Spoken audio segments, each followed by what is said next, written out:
হাসিনার আমলে শিক্ষা আর চাকরি ক্ষেত্রে সে মুক্তিযোদ্ধা কোটা নামের একটা লোক দেখানোর ব্যাপার চালু রাখছিল। তো এটা চালু রাখছে যাতে সে তার নিজের দলের লোকজনকে বড় বড় পোস্টে রাখতে পারে, যেটা আমাদের মতো অনেক ট্যালেন্টেড মানুষের জন্য প্রচন্ড পরিমাণে আনফেয়ার। এই আনফেয়ারটার এগেনস্টেই আসলে আমরা কোটা আন্দোলনে নামছি। যদিও আমরা অ্যাপারেন্টলি আন্দোলন করতেছিলাম কোটার বিরুদ্ধে, কিন্তু এই আমাদের মনের মধ্যে ছিল এই যে হাসিনার 16টা বছর ধরে যে শাসন এবং তার শোষণ, এটার বিরুদ্ধে পুঞ্জীভূত ক্ষোভ। কোনোরকম কোনো নির্বাচন ছাড়াই উনি পরপর 3 বার ক্ষমতায় ছিলেন। শত শত মানুষকে খুন করেছে, গুম করেছে, ব্যাংক লুট করেছে। তার বিরুদ্ধে একটা টু শব্দ করলেই সে দুনিয়া থেকে গায়েব করে দিবে। আর এই ক্ষোভটা তো আমাদের মনের মধ্যে সবসময় ছিল। এই ক্ষোভটাকে সাথে নিয়েই আমরা কোটা আন্দোলনের নামছিলাম।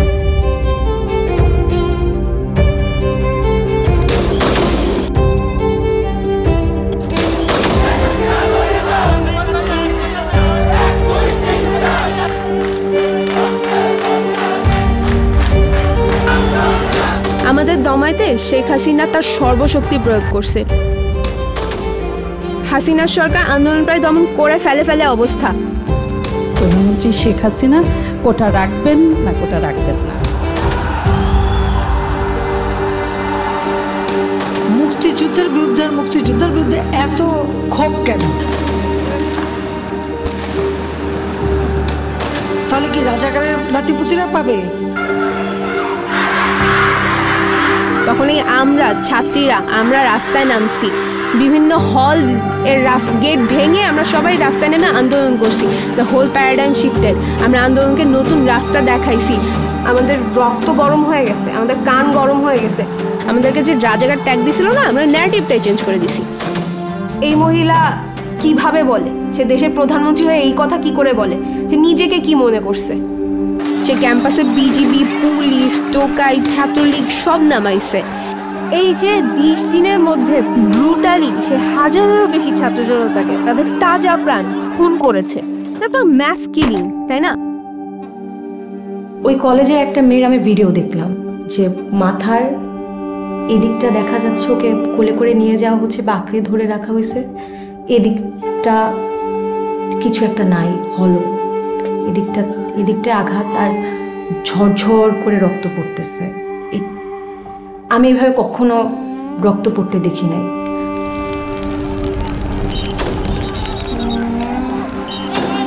এই যে ছোট ছোট বাচ্চাদের হত্যা করছে, হাজারো মায়ের বুক খালি করছে, এর দায় কে নিবে?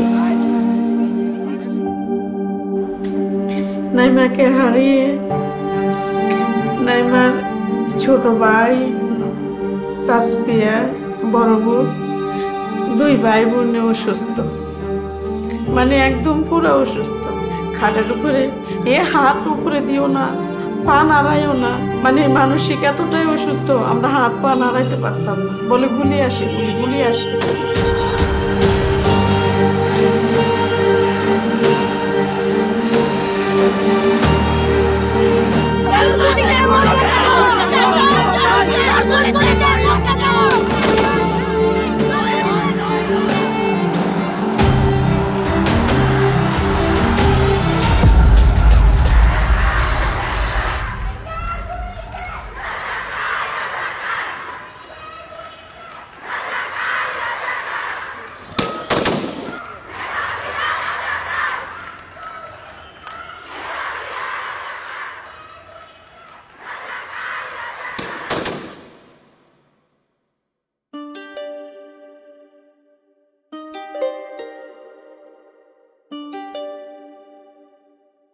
নাইমা ছিল অত্যন্ত মেধাবী। প্লে থেকে প্রতিটা ক্লাসে রুল 1 চালিয়ে আসছে, 8ম শ্রেণী পর্যন্ত চাঁদপুরে। তো ওর বাবার ইচ্ছা, মেয়েরা যেহেতু পড়ালেখা করতে চায়, সম্পত্তি জোড়ায় কি লাভ হবে, আজ আছে কাল নাই।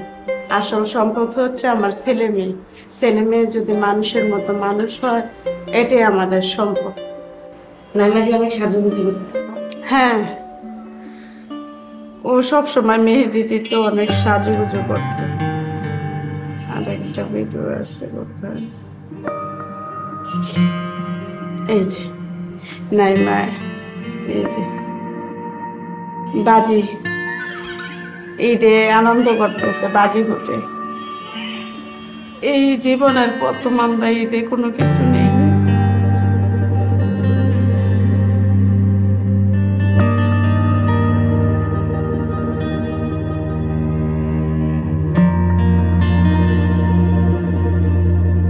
আমি সুস্মিতা মিম, আমি প্রিন্ট মেকিংয়ে মাস্টার্স ফার্স্ট পার্টে ঢাকা ইউনিভার্সিটিতে আছি।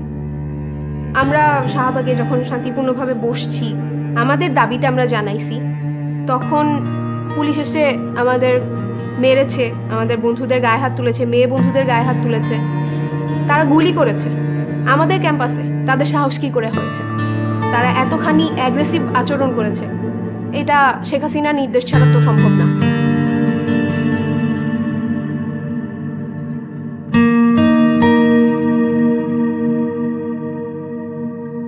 সেদিন আকাশটাও খুব মানে লাল ছিল। আপনাদের মনে পড়ে কিনা যে আমি ফেসবুকে এই যে রক্তমাখা যে ছবিগুলো ওগুলো আর ওই আকাশটার ছবি নিয়ে আমি একটা, যেহেতু আমি ভিজুয়াল আর্টিস্ট, আমি একটা কোলাজ বানালাম। আমি বের হতে চাচ্ছিলাম বাসাতে, কিন্তু পারতেছিলাম না। রাতে যেটা হলো, দেখলাম যে জাহাঙ্গীরনগরের আমার কিছু ফ্রেন্ডরা ওরা লাইভে ছিল, তখন ওদেরকে ঘেরাও করে ফেলে টিয়ার শেল মারা হয়।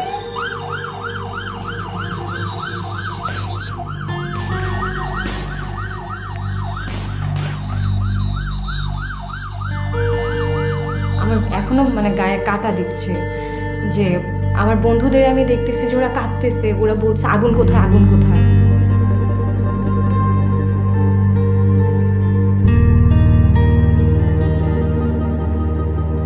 ঘরে বসে এই প্রতিবাদ করে যায় চিত্রাঙ্কনের মাধ্যমে, এই যে যা তার প্রতিবাদী চিত্র হিসাবে ভাইরাল হয় এই চিত্র। তারপরে নাইমা বন্ধুদের সাথে কথা বলতো যে আমরা কিভাবে আন্দোলনে যাওয়া যায়, বন্ধুদেরকে উৎসাহিত করতো এই ব্যাপারে, তোরা তোদের কাছ থেকে কর, আশেপাশে যারা আছে আমরা এখানে করি। ওই সময় তো উত্তরার অবস্থা জানেন কি অবস্থা।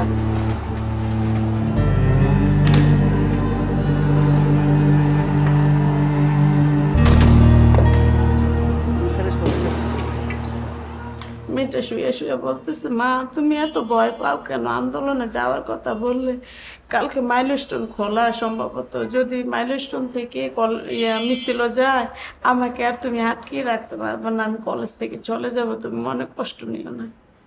আর আমি যদি শহীদ হয়ে যাই তো তুমি আলহামদুলিল্লাহ বলবা।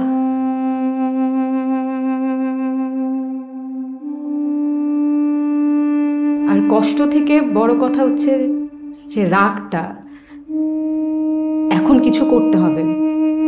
মানে মরে গেছে একজন, একজন চলে গেছে, একজনকে মেরে ফেলা হয়েছে, হত্যা করা হয়েছে, এখন বসে থাকা যাবে না, বের হতে হবে।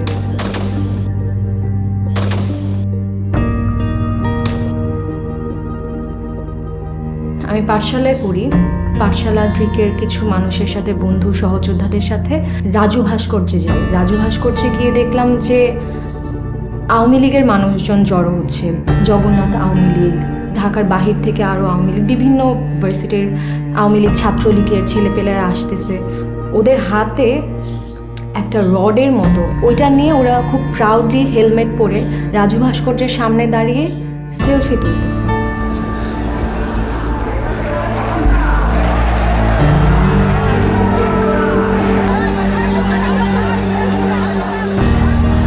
যখন উত্তরা মেডিকেলের সামনে দিয়া যখন ছাত্রদের ধাওয়া দেয়, ছাত্ররা তখন আমার বাসার নিচে অবস্থান করে। তখন পুলিশের সাথে সাদা পোশাক দেয়, কারা এটা আমি জানি না, সবার হাতেই বন্দুক। আর নাইমাকে যে গুলিটা করছে ওইটা টার্গেট করে করছে। একজন পুলিশ হচ্ছে ট্যাঙ্কের উপর বসে গুলি করতেছে আর সে হাসতেছে, সে হেসে হেসে গুলি করতেছে। এইটা যে কি ভয়ানক একটা জিনিস, যে ও কি মজা পাচ্ছে, ওর কাছে কি এটা একটা গেমের মতো, যে আচ্ছা মজাই তো, একটা মারলাম আরেকটা মেরে দেখি কেমন লাগে। যখন মেয়েটা দেখলাম এইভাবে নিচের দিকে তাকায় রয়েছে গুলিটা খাওয়ার পরে দেখলাম শুয়ে গেছে আর কি, আমি বুঝতে পারি না। এমনি তো বৃষ্টির মতো শব্দ শুনতেছি গুলির, কিন্তু আমার এখানে যে ওকে গুলি করছে এটার শব্দ হয় না। আর হেডশটস হচ্ছিল, ওরা টার্গেট করে মাথায় মারতেছিল। তো আমি দেখি যে যখন রক্ত ভাইসা যাইতে আছে, মানে চাপ দেওয়ার মতো না, কান দিয়েও রক্ত বেরোইতেছে। আমি কোন দিক দিয়ে ওকে চাপ দিয়ে ধরবো, তখন আমি কি যে করছি আমি নিজেও বলতে পারতাম না তখন আমি কি করছি। এটাই আমার মনে আছে, আমি দরজাটা খুলছি যে আমি আর বলতে পারি না আমি কি অবস্থায় ছিল।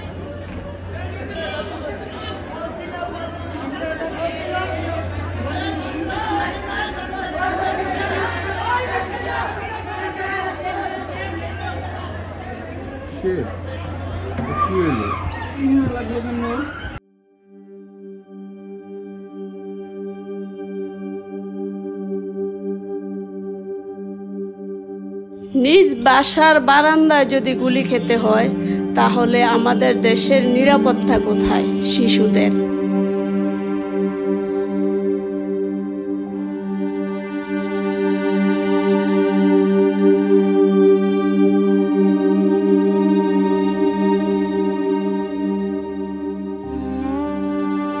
আর আমার অবস্থা তো কি বলবো, আমার অবস্থা আমিও নিজে সাইকোলজিস্ট রোগী, নিজেও দেখাই, বাচ্চাদেরও দেখাই।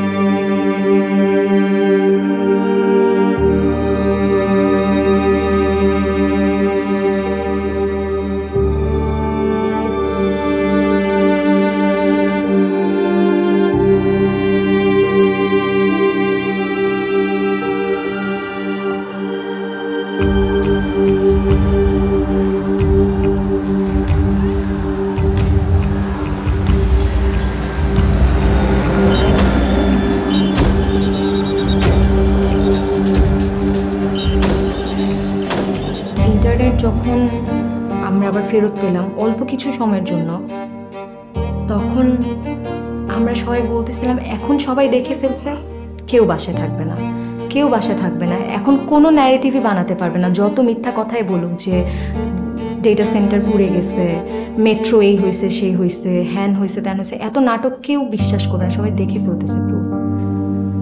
আল্লাহ আমাদের ঘুম যে কায়রা নিছে, তুমি তার বিচার আল্লাহর কাছে বিচার।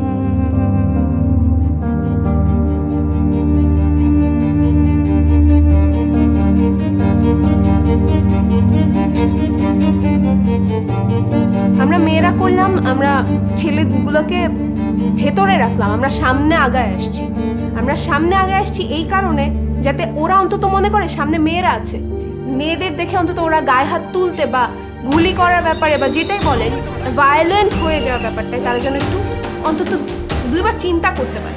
তো আমরা এই স্ট্র্যাটেজিটুকু ফলো করছিলাম যাতে ওরা অন্তত, আমি যেন আমার ছেলে বন্ধুগুলোকে সেভ করতে পারি।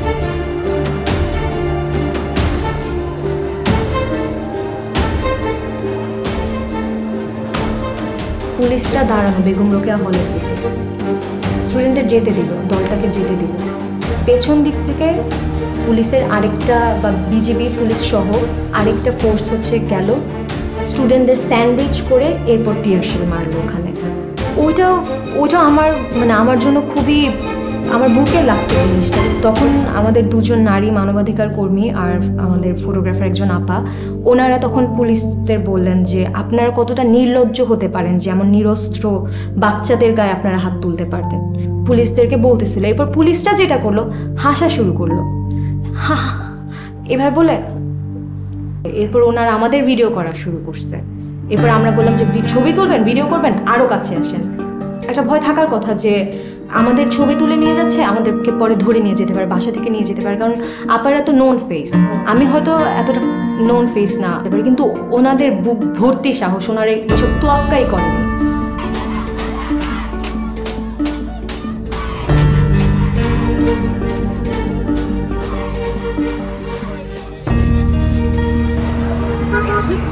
এই জায়গাটাতে হচ্ছে টিয়ার শেল মারা হয় বা সাউন্ড গ্রেনেড ছিল, ওই পাশটাতে র্যাব ভর্তি, এদিকে পুলিশ। স্টুডেন্টরাও তখন হচ্ছে কলা ভবনের দিকে শেল্টার নিচ্ছিল। স্টুডেন্টরা যখন আবার ফেরত আসার চেষ্টা করে, ওদের উপর আবার হামলা করা হয়। এখানে যে টিয়ার শেলটা পড়ে বা সাউন্ড গ্রেনেডটা পড়ে, ওটা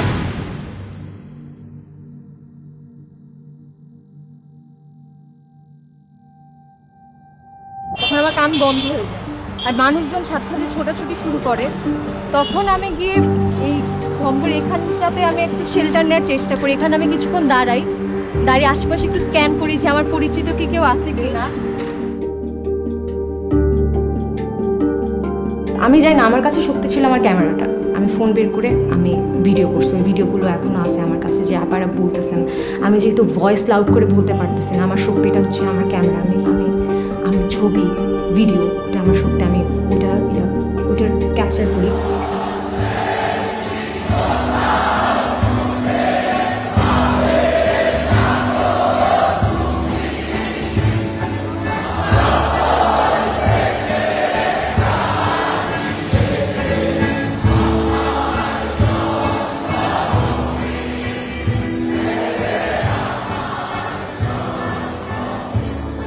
আপনাদের মনে আছে কিনা জানি না, উত্তরা বিএনএস সেন্টারে একটা মেয়ের ছবি এত ভাইরাল হয়েছিল, ওই যে বৃষ্টির মধ্যে হাত উঁচায়ে আন্দোলন করতেছে। এটা আমাকে প্রচণ্ড ইন্সপায়ার করছিল। আমার ধারণাটা সব মেয়েদেরকেই আসলে ইন্সপায়ার করছে। আমার মনে হয়েছিল ও পারলে আমি কেন পারবো না।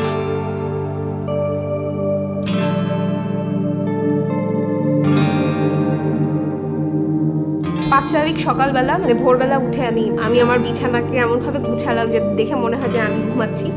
এভাবে আমি বের হয়ে চলে আসছি। দ্বিধা পুরো রাস্তায় ছিল যে মরে যাবই।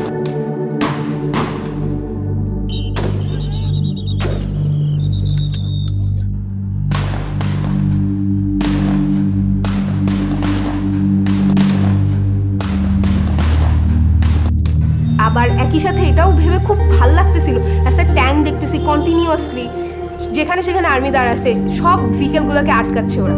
কিন্তু একই সাথে এই জিনিসটা ফিল হচ্ছে যে কিছু তো একটা বেটার আমি করতে যাচ্ছি, যেখানে যাচ্ছি আমি বেটার কিছু একটা করতে যাচ্ছি। মজার কথা হচ্ছে আপনারা বলতেছিলেন যে বেশি দিন কিন্তু এই সরকার টিকবে না, আপনারা কিন্তু ঘুলটে যাবে, টেবিল উইল গেট টার্ন, আপনারা শিক্ষা পাবেন, বেশি দিন পারবেন না, আপনাদের ইউজ করা হচ্ছে। 5 তারিখে আমার সবার প্রথম এই ভিডিওটার কথাই মনে পড়ে যে হ্যাঁ আপনারা বলছিলেন, তখন গুজবাম্পস দেয় আমার সারা শরীরে।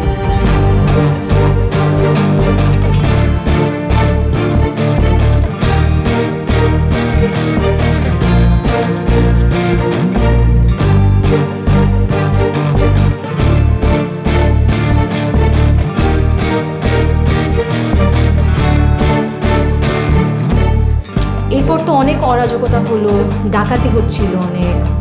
আমরা ওই সময় একটা টার্ম ইউজ করতেছিলাম যে লাইলাতুল গুজব। মাইনরিটির উপর হামলা হচ্ছিল, সেটা পাহাড়ে হোক, মরাল পুলিশিং হচ্ছিল। কেউ বলছে যে ইন্ডিয়া আমাদের কাছ থেকে দেশ নিয়ে যাচ্ছে, সাভারে সব অস্ত্র নিয়ে ইন্ডিয়ান সৈন্যরা নাকি আসছে, তারা নাকি হিন্দিতে কথা বলছে। অনেক অরাজকতা হচ্ছিল, কিন্তু ওইটা স্বাভাবিকই ছিল, কারণ এগুলো তো অনেক দিনের পুষে রাখা একটা গ্রাজ, সবার সব কিছু তখন বেরিয়ে আসছিল, যার যত রকমের রাগ ছিল সব বেরিয়ে আসছিল। দ্বিধাদ্বন্দ্ব বলতে আমরা মজা পাচ্ছি, অবাক হচ্ছি, একই সাথে মানে অনেকগুলো অনুভূতি আসলে কাজ করতেছে যে দেশে হচ্ছে এটা কি।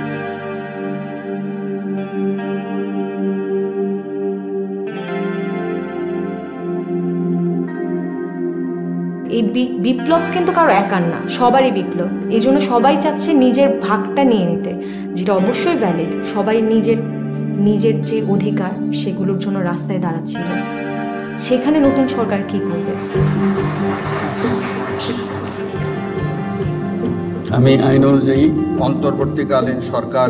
অন্তর্বর্তীকালীন সরকারের প্রধান উপদেষ্টা পদের কর্তব্য বিশ্বস্ততার সহিত পালন করিব।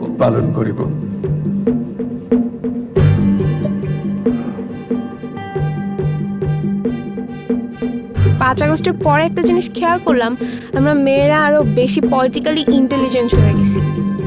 আমরা আরো জানার চেষ্টা করছি, পড়ার চেষ্টা করছি, তর্ক করতেছি, প্রশ্ন করতেছি। যেহেতু আমরা নিজেদের নিয়ে সচেতন হয়ে গেছি, আমাদের আর থামায় রাখার কিছু নাই। আমি যেখানে আপনাকে বললাম যে আমি অনেক রেগে গেলেও ভয়েস লাউড করতে পারতাম না, সেখানে আমি ভয়েস লাউড করা শিখে গেছি। পাখি যখন একবার খাঁচা ভেঙে উড়ে যাওয়ার কৌশলটা শিখে যায়, তখন তাকে আর খাঁচায় বন্দি করা যায় না। এই যে জুলাই আন্দোলন, এই যে নতুন স্বাধীনতা আমরা আমাদের ছোট ছোট ভাই বোনের রক্তের বিনিময়ে পাইছি, এটা আমরা কোনোভাবেই বেহাত হতে দিব না।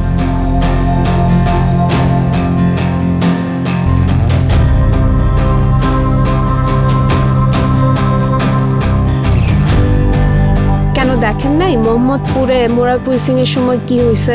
মেয়েদের গায়ে হাত দিছে। আমরা কি করছি তখন? রাস্তায় নামছি। আমরা সরকারকে বাধ্য করছি ওদেরকে অ্যারেস্ট করার জন্য। এই সরকার হোক বা নতুন যে কোনো সরকারি আসলে তারা যদি শুধু নিজেদের কথা ভাবে, নিজেদের পকেট ভারী করার কথা ভাবে, জনগণের কথা না চিন্তা করে, তখন আমরা রাস্তায় নামবো, আমরা আন্দোলন করবো আবারও। আল্লাহ, এখন আমি বিচার চাই, আমি সঠিক বিচার চাই সরকারের কাছে। এই হত্যার সাথে যারা জড়িত আছে তাদের প্রত্যেককে, যারা তদন্তের মাধ্যমে যারা দোষী তাদেরকে আমি শাস্তি চাই, তাদের ফাঁসি চাই। এতগুলা মায়ের বুক খালি করছে। আমরা যেমন জুলাইকে জন্ম দিছি, জুলাই আমাদেরকে জন্ম দিছে। July has change us all. আমরা এখন শুধু উড়বো।